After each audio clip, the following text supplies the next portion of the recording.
One important idea in Chapter 7 is the idea of economic rent, and this is different than economic profit. And the competitive process in economy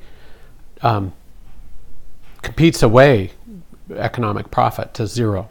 So that's the story of competitive markets. And these resources leave sectors where profits are negative, and in doing so, those profits return to zero as either the sector disappears or the departures shift the supply to the left until the price rises by enough that survivors can break even.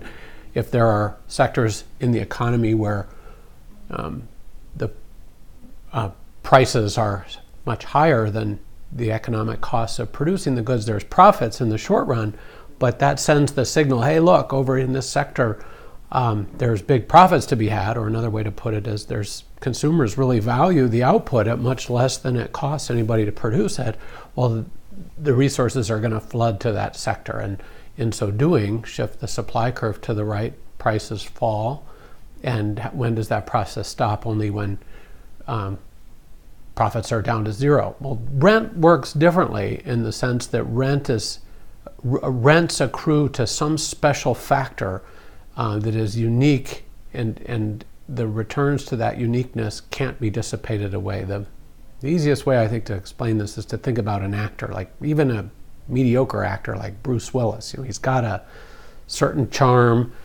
There's certain roles that, because of this persona, he's managed to develop, his agents, whatever the luck, he's managed to develop this persona that you put him in a movie and it's going to earn $6, $7, $8 million more than if he were not in the movie. Well, that means Bruce Willis can earn $6, $7, $8 million more than some other actor of even superior skill but doesn't have the image.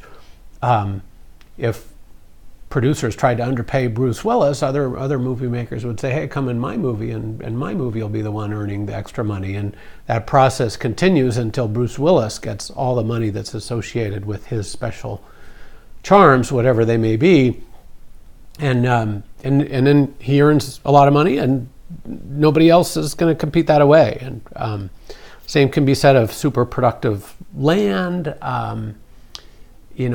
Patents, in a way, are government protected ability. The patents create the possibility for the inventors to earn profits anyway. Those are profits protected by barriers to entry. We'll talk about that next module. But anyway, this economic rent phenomenon is important. And here there's the one with the chef with a special talent. That was one of the homework problems that gets at this point. This is another one that's a little bit harder than that restaurant chef one, but let's think about it. So here we've got the situation where unskilled workers in a poor cotton growing region must choose between working in a factory for $6,000 a year and being a tenant cotton farmer. One farmer can work a 120-acre farm, rents for $10,000 a year. Such farms yield $20,000 worth of cotton each year. The total non-labor cost of producing and marketing the cotton is $4,000 a year. So you can see that the net income, I gotta change to my pen, the net income of these tenant farmers starts at $6,000. And that's an equilibrium, because let's think about this. If, let's say, tenant farmers could earn more than $6,000 and they're the same level of skill, they have the same level of skill as the unskilled workers in the factory, well, the factory workers would be rushing over to that farming sector and say, hey, we'll work for,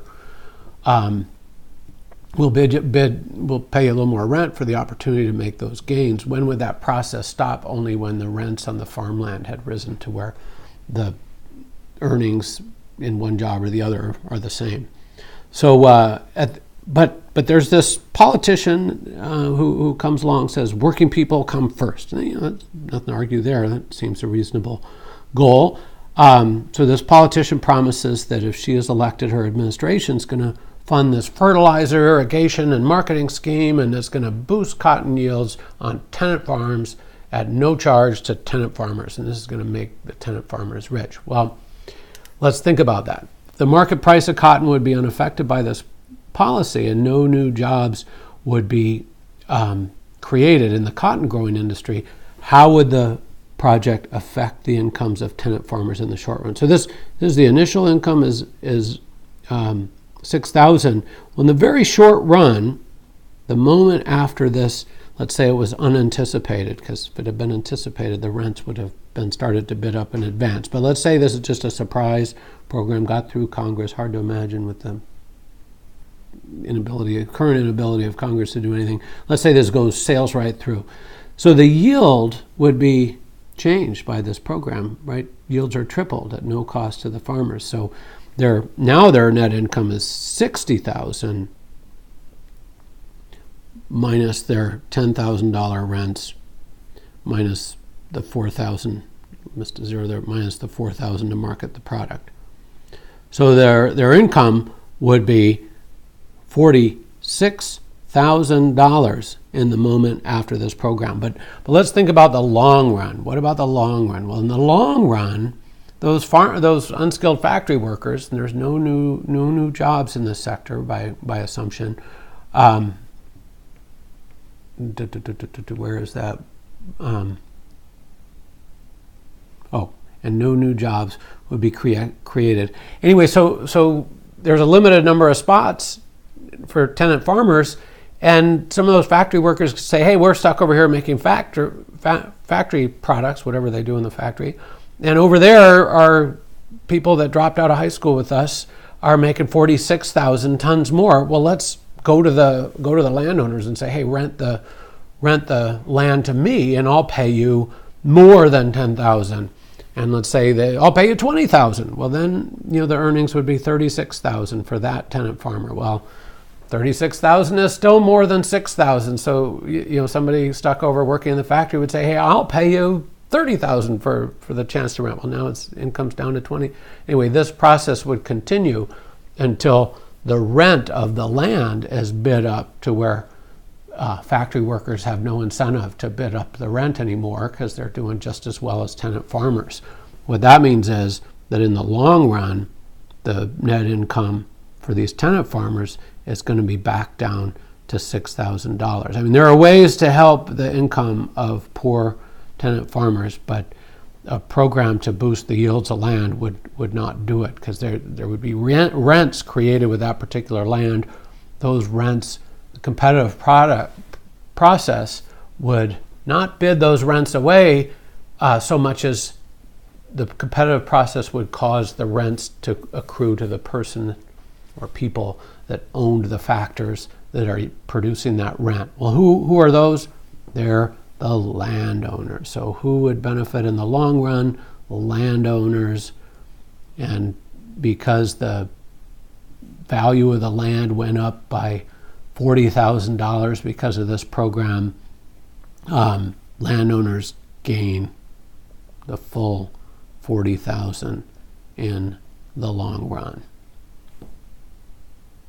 Programs that you would pursue to help tenant farmers: you offer them education, maybe income subsidies, send their kids to college for free, healthcare, offer them healthcare.